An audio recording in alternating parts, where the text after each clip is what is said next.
All right, everybody, we'll continue now with the Ole Miss defensive group. And obviously, we've got defensive coordinator Pete Golding, safety John Saunders, and linebacker Jeremiah Jean-Baptiste. How'd I do on the pronunciation? Is that good? Great. All right, man. All right, off to a good start.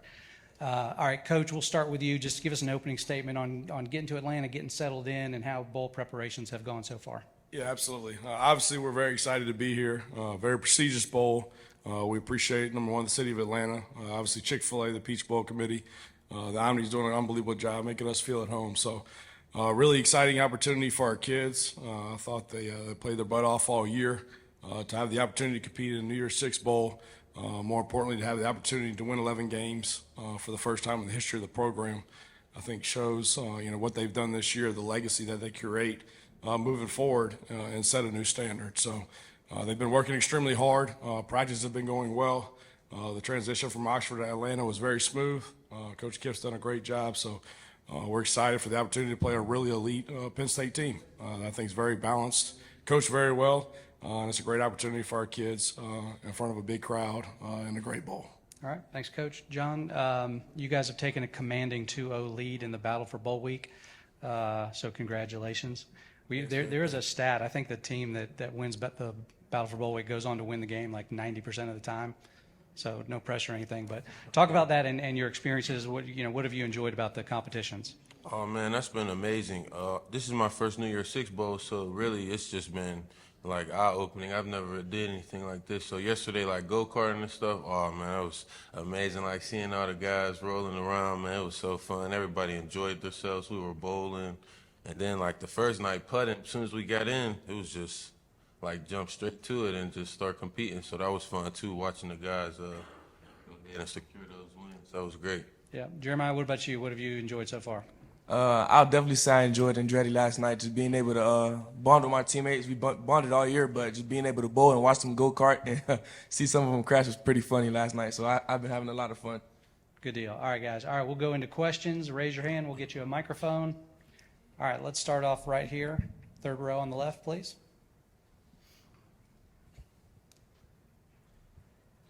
Pete, obviously, loss of Cedric, choosing to kind of focus on his next step in his career.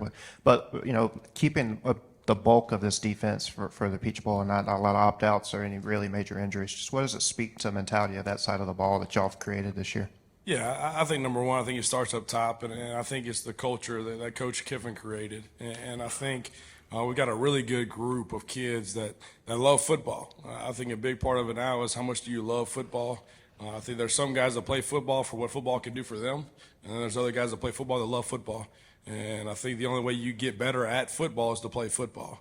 And so I think these extra 15 practices that they bought into, I think all of them have looked at they can increase their value by playing another game and playing well, whether that's being draft eligible and increasing their value, or that's being a younger player and playing at their best when their best is needed in a big bowl game, and to go and be able to add into that, into the offseason. I think it speaks volumes about the character of the guys in that room. And I think we got a lot of guys that love football, that love each other, that want to compete. And I think, we talked about in the summer of creating a legacy and what was the legacy of this team going to be. And I think having the opportunity to win 11 games for the first time in the history of the program speaks volumes for a lot of guys that are in a locker room for the first time. And they came together and gelled together, and that's credit to Coach Kiffin and the guys in the locker room. So I think it speaks volumes of their character and their competitiveness, to be honest with you. All right, we'll go fourth row here on the left. Pete, I know it's a little bit down the line, but you guys have gotten a lot of big-time commits in the transfer portal, a really big-time recruiting class as well. I guess what is your philosophy when it comes to balancing high-level transfers and traditional high school recruiting in team building? Yeah, I mean, I think we're in a unique time in college football, to be honest with you, and I think now it's more as building teams and programs, and don't take that the wrong way, just because the transition happens so fast, and developmental players that you used to take that be able to add bulk and size and strength. Some of those guys, depending upon their mental makeup, you're not going to have a chance to develop because they're not going to come in as play as true freshmen, and depending upon who's in their circle, December hits and the portal opens. Then they might seek other opportunities. And you've invested 6 to 10 months, depending upon if they were mid-semester or summer, that you're not going to get back, that they're not going to get back. And so I think it's recruiting the right type of kid, regardless whether it's a transfer kid or a high school kid, that goes back to loving football. I think there's got to be a connect of why they want to be at Ole Miss, why they want to play for Coach Kiffin, why they want to play in a scheme that's been successful and being around coaches that have been around guys that produce guys to get to the next level. So I think it's a combination of a lot of things. But I think, whether you're high school recruiting or portal recruiting, the number one thing is it a good fit? And I think, Ole Miss isn't for everybody. And I think they come in and they see our guys. I think our current players do a really good job on official visits of being honest, and telling them what it's really like. And I think there's no smoke and mirrors to where, hey, you're getting told one thing when you get there, it's something different. I appreciate that much about Coach Kiff, and very honest and upfront. We got a great group of guys, great character, that are really good football players that I think a lot of people want to be a part of right now. All right, and just as a reminder, we do have a few of the Ole Miss players that are out in the breakout room if you guys want to go grab them, but they will be in here next, okay? All right, over here, row 2 on the left. Pete, obviously this Penn State offense right here, this Penn State offense has done a good job taking care of the football and just kind of being physical on the line of scrimmage. Just, when looking at this team on film, what's the biggest thing that pops off, and in what ways do they compare to some of the other teams that you've prepared for on y'all's schedule through 12 games? Yeah, I think they do a great job of being balanced. I think they stay on course. I think the quarterback does a really good job of managing the game. I think that Franklin system, being able to get in and out of certain plays based on the looks that they're getting, they do a really good job of. Obviously 15, the quarterback, he's 80% on level 1 throws, and to throw for whatever it was, 2,400 yards with 1 interception is pretty strong. So he's very smart. I think a big part of that is the system. They're going to make you try to show your hand and kind of know what you're in and dictate the run game and the pass game. And then I think they're very solid up front. They're very well coached. They're physical. They do a nice job in the run game. They're very complimentary based on the fronts and the pressures that you show. I think they got 2 tight ends that are really good players. They can create extra gaps, and they kind of work to isolate, from a pass standpoint, some mismatches on some backers. And then I still think they got, the play action game that they've been successful at when they want to take shots. So very sound, very well coached, so it'll be a big challenge. All right, let's go right here on the right side. Pete, twofold question, if you don't mind. One, when you got here to Oxford in January, you guys brought in so many transfer guys, especially on the defensive side of the ball. Going into the season, what were your expectations for the defense? And then the second question is, just what were the main differences going from working for Coach Saban to working for Lane? Yeah, I think the first one was, for our players, we got a spot the ball mindset on defense, and we don't care if it's practice, the playoffs, or the playground. Like, spot the ball, we're going to play. And I think when you have new guys and you're coming into a new year, it's about competing and about getting better every day. I don't think at that point, like, hey, our goal wasn't to win 11 games. We weren't focused on the outcome. It was like, hey, how can we take day by day to learn the system a little better, to learn each other better, to practice harder, prepare harder in order to play better football. And I think those start stacking and they start adding up. And you got guys practicing extremely hard, playing hard. We probably rotate 28 guys in any given game on defense, which shows the depth that we have on that side of the football. And it's neat to see the buy-in. And you want for other guys to play well. And they start pulling for them. They start coaching them in meetings and all those. So to see the development of that piece, that I think correlates to winning and losing, instead of focusing on the outcome, focusing on working your butt off and doing little things right.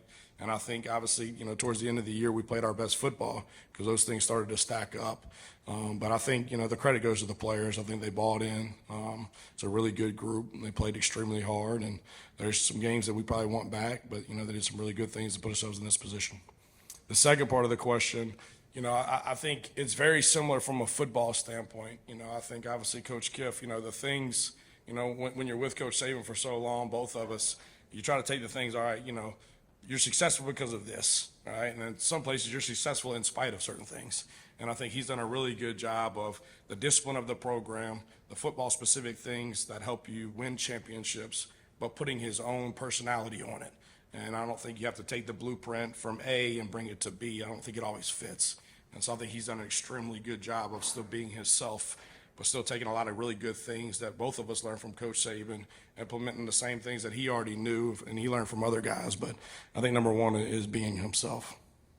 All right, over here, 4th row on the left. Pete, over here. Obviously, a lot of discussion about what you've done in the transfer portal. What did you set out to achieve, in that regard at the end of the regular season? Yeah, no, I don't think you look at it like, hey, we're going to do everything in the portal. I think you look at it as like, all right, what are your needs? I think that's ever changing now. right? It used to be you knew, hey, who were seniors, who were draft eligible guys, right? That you had to replace certain number per position. You had initials where that's over, so I think your pool is bigger than it's ever been because you just don't know who you're going to have and who you're not going to have. But I think your program starts to recruit itself. And number one, I think winning football games is big. I think now the platform that you have on social media and all that, I think Coach Kiff does a really good job of. And all these guys can increase their brand by playing under Coach Kiffin and playing for Ole Miss, which I think is big. But I think more importantly than all that, I think you have guys like these two guys sitting up here. It's their first season. They're a New Year's Six bowl game. They're at a press conference, and it's 2 transfers. It's the first season. So the opportunity to go somewhere, to be able to compete immediately, to be productive where you're at, to be able to produce, to increase your value, I think once guys see guys doing that and making an immediate impact, they want part of that. And there's a lot of programs that take transfers that they go in and they get lost, and they're not taking them to be stars. They're taking them for the bottom half of their roster because that's who they're losing. And so I think it's more of these guys selling it by how they play, how quick they've learned the system.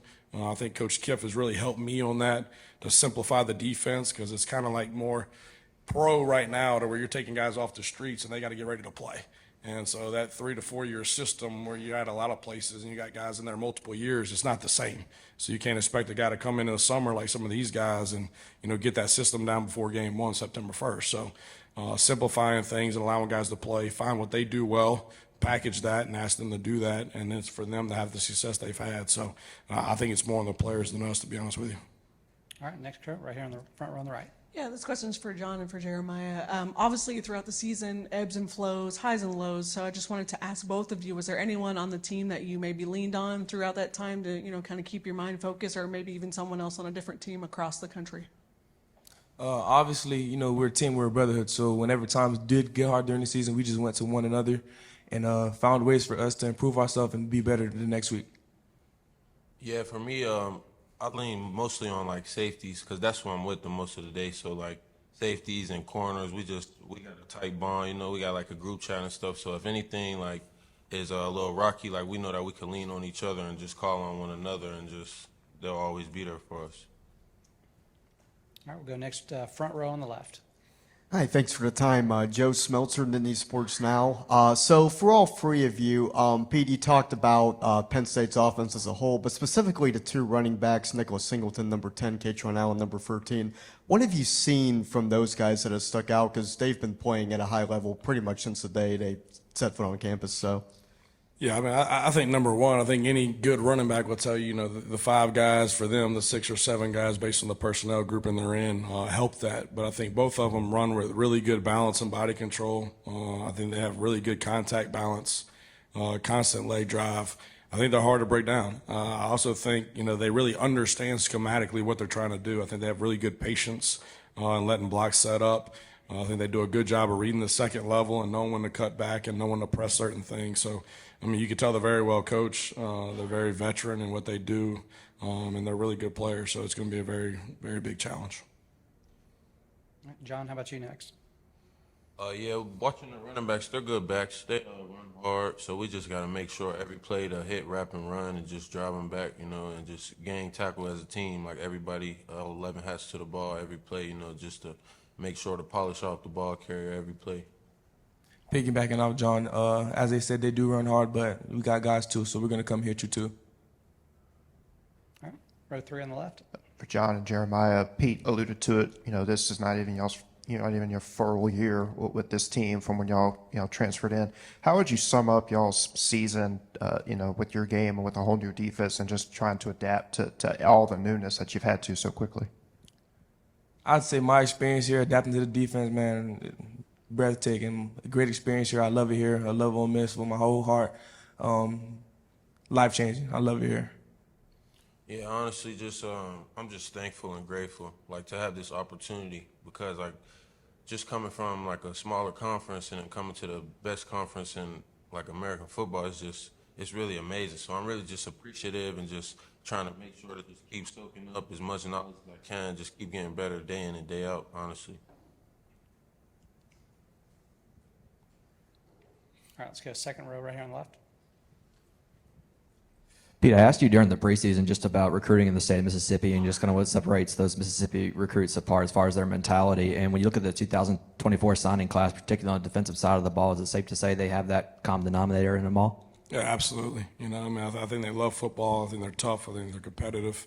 I think I have a little chip on their shoulder. And I think, you know, this class set by the guys on this team, I think they can see it, that they can do something special here. And I think when you get a lot of good players that are good people and you get them on the same team and you got the same common goal and you got the right guy from the top.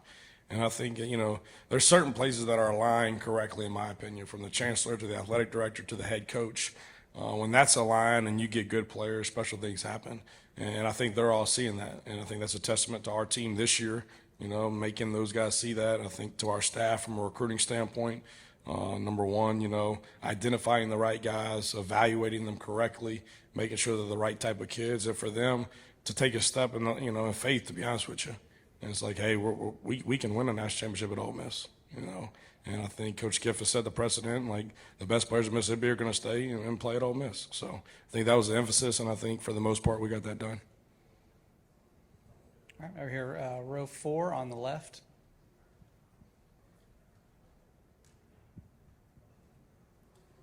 Pete, how do you see Centurion Perkins' positional future playing out? You know, it seemed like you used him mostly a certain way this year. I'm curious if that's going to evolve or not. Yeah, I think he's a very versatile player, and I think, you know, obviously this year, as late as we got him in, I think you got to simplify it, and, you know, he's such a good player that you got to have him on the field. And so you try to find certain situations, certain packages to put him in to simplify it and let him be able to react instead of have to think. Obviously, his body type is very multiple to be able to play multiple spots. I think he has flexibility in the position. I think with the spring and another summer, obviously you'll see him at different spots, but you know, being that athletic, he's very versatile. You know, he'll give us the ability to play him at multiple spots. And I think with the spring and the summer, I think you'll see that. Okay, right next door. This one's for John and Jeremiah. Was there a moment or a game or a point in the season where you felt like it all started to click for the defense? I'd say it basically began in fall camp, really. Once fall camp practice, we realized how good it would be, and we just took that opportunity and just ran with it and knew that we'd be a damn good defense this year. Yeah, honestly, in fall camp, just going against our offense every day, that just was like really eye-opening for us. Like the battles we're having every day at practice, you know, like for a month straight, it just got us so much better and just prepared us for this regular season. All right, anything more for this group? All right, take the last one right here in the front. All right, so this question's for all three of you. I have to ask because I asked your teammates as well and coaches as well. Does sugar go in grits? Yes. No, it doesn't. Why doesn't it go in grits? Cheese grits. Cheese grits. John, you have thoughts? Nah, sugar goes in plain grits for sure. Yeah, it does. Sugar and butter. Coach, what about you? I'll eat them both ways. Doesn't matter. Done that. Got some grit connoisseurs up here. I see. That's nice. I'm like, oh, okay, all right. Just for an opening statement, talk about how your bowl week experience has been so far and things that you've enjoyed out of the activities that you've gotten to do. I've been really grateful. Chick-fil-A did a great job of welcoming us and making us feel at home. So grateful is the thing I'd say the most. Same, you know, we've been, you know, just getting closer and closer, and it's a great thing, and we've played 2 events and won both, so 2-0 right now. Got to keep it rolling. Yeah, it's definitely been a lot of fun. It's not every day you just get to wake up and have Andretti's run it out, so it's been a great experience so far from Chick-fil-A. I told the other guys that the team that wins the Battle for Bowl Week belt goes on to win the game like 90% of the time. See, there it is. 2-0. So I'm not saying anything, but I'm just saying. All right, open it up for questions. Where are we going?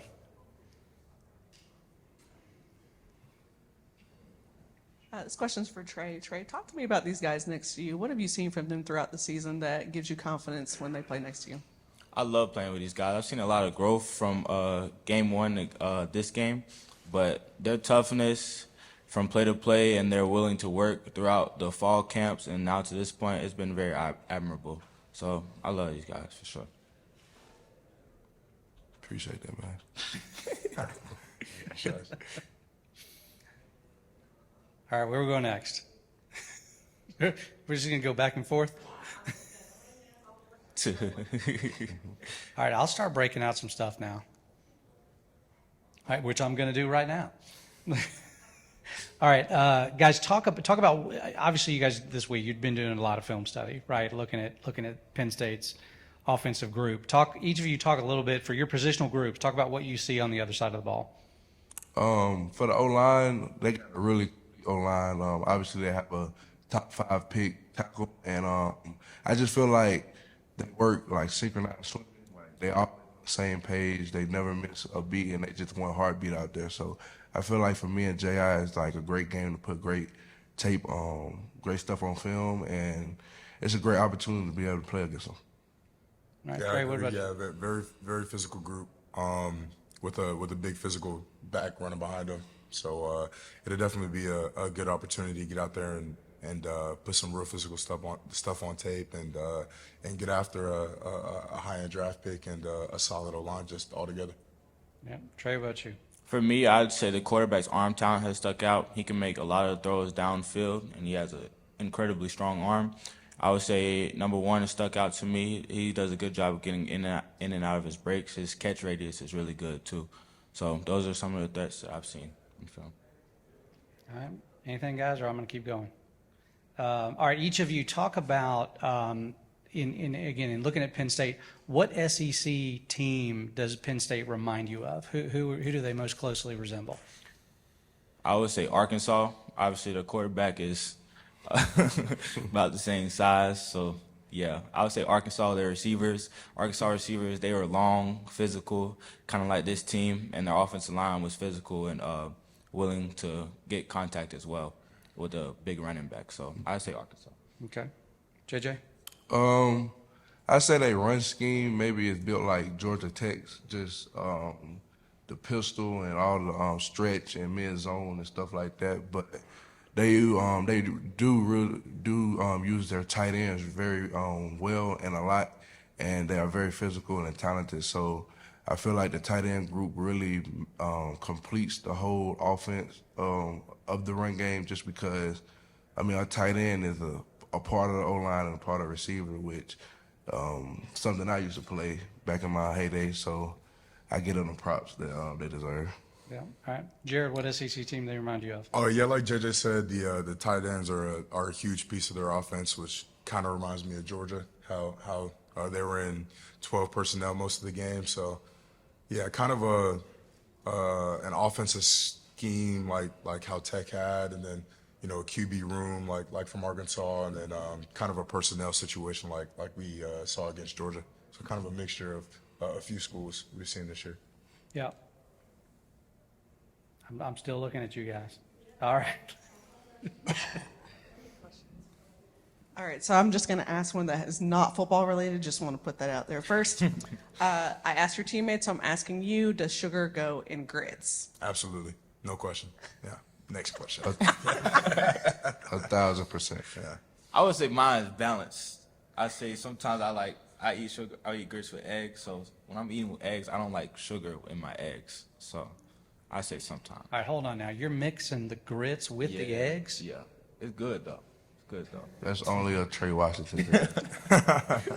My mind has been blown. Follow-up question, is cereal soup? No. No. Are there cold soups? If you could name one cold soup, Yeah. I'd say yes. Yes, that is sweet. Like, you know what I mean? Some cereal is not sweet, but like, I just think of Fruit I Loops. can't go soup. If you can't name a cold soup for me, Gazpacho. Gazpacho is a cold soup. Is gazpacho cold? What's in that? I don't know. Soup stuff. Well, All right. if it don't make you feel better, like my grandma always give me soup to feel better. Cereal. Yeah, that's crazy. I don't know what you're talking about. All right, guys, I want to ask you about Drew Aller, the Penn State quarterback. I got to meet him a little while ago when they were here earlier this morning. It's a big dude, and he can run, he can throw, he's quick with his decisions. Each of you talk about the challenges that having a quarterback like Penn State has. For me as a DB, we really don't like smart quarterbacks. So you can tell he's really smart. He takes his check downs when it's there. He's not really forcing the ball downfield when he doesn't have it. And he can make throws. You've seen throws from far hashes on out routes and stuff like that. So we're looking forward to the challenge for sure. Right. JJ? Yeah, like Trey said, like he'll just take the check downs. You know, other quarterbacks are very impatient and always want the deep ball, but when he has the deep ball, he'll take it. And also for us, me and J.I. just wrapping them up in the backfield and just bringing them down. Like, I mean, I guess Arkansas was a great game that we really put that on film and was able to just make Arkansas one-dimensional and just by us stopping the run and just being able to rush the quarterback. So I say maybe just wrapping them up and just bringing our feet with them as we bring them down. Absolutely. He's also not a trade back runner, but he knows how to find space and get the yards when he needs to. He's a big dude, so not letting them get in the open space like that and controlling our rush lanes is very important. I think he could push the ball downfield with time. So getting after him and speeding up his clock is going to be a big part of Saturday. And just excited to get out there and get after a big time dude like him. All right, which one of you two guys is going to get to him first? Safety blitz. Pretty good. Pretty good. We have that on film now, so yeah, no pressure. We'll let him have that. How many sacks as a unit are we going to see on Saturday? Mr. Pegues? We might see at least 2-3 bow and arrow shot. I tend to shoot bow and arrows when I get a sack. So All right. That's a big number. yeah. All right, anything else, guys? Okay, we're going to go back here. I'm asking all the important questions. So just got to ask. So for all three of you, favorite Taylor Swift song? The one she changed for Travis Kelce. Where she changed the lyrics? Okay. All I right, say Trey. shake it off. Can you sing it? No, I'm not going to sing that. That's a little embarrassing. I don't know a Taylor Swift song, so I just said that one. Well, I actually just entered my T Swift year December 5th, so I would definitely have to say 22. Can you sing it? No, I'm okay. I thought he was going to do it. The lead pipes aren't fully warmed up. You know, I don't like to. Yeah, I mean, there you go. Just some water. I like to be prepared to go into things like this. You know what I mean? I also don't sing for free, so. All right, Taylor, since you brought it up, I got to ask him, is the Taylor Swift, Travis Kelce thing, is that real or fake? At this point, I think it's real. Like, if she would have came to 2 games, then maybe. But he is traveling with her too, and Yeah. I think it's real. All right, I'm team real too. You team real. I got you. All right, last chance, guys. We're going to let him go? Okay, thanks, guys. Appreciate the time. Thank you.